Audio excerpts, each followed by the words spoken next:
নমস্কার বন্ধুরা, আবার চলে এসেছি তোমাদের সঙ্গে একটা মিনি ব্লগ শেয়ার করতে। এই যে পেয়ারাগুলো দেখতে পাচ্ছ, এই পেয়ারাগুলো আমার বাবার বাড়ি থেকে কিছুদিন আগে পাঠিয়েছে। তো পেয়ারাগুলো ফ্রিজে পড়ে আছে, ভাবলাম যে এই পেয়ারাগুলোকে মাখা করি।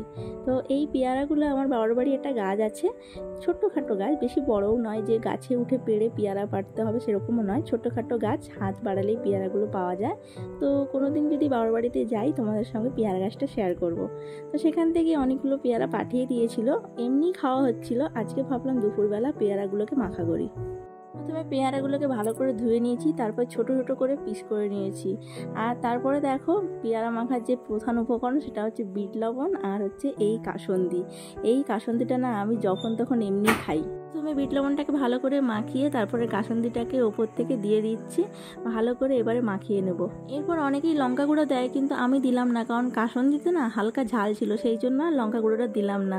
আর পেয়ারাগুলো মিষ্টি থাকার জন্য চিনিও দিলাম না, কারণ পেয়ারাগুলো এত পরিমাণ মিষ্টি আর চিনির প্রয়োজনই হয়নি। আর এগুলো তো গাছের পেয়ারা, খুব মিষ্টি আর খুব খেতে দারুণ ছিল। তোমরাও কি এরকম গাছ থেকে পেড়ে পেয়ারা মাখা করো? যদি না করে থাকো তাহলে একবার এইরকমভাবে মাখিয়ে দেখো, দারুণ খেতে লাগবে। তো এইরকমই মাখানো দুপুরবেলা ছাদে বসে খেতে ও জাস্ট অপূর্ব। আমার তো এখনই জিভে জল চলে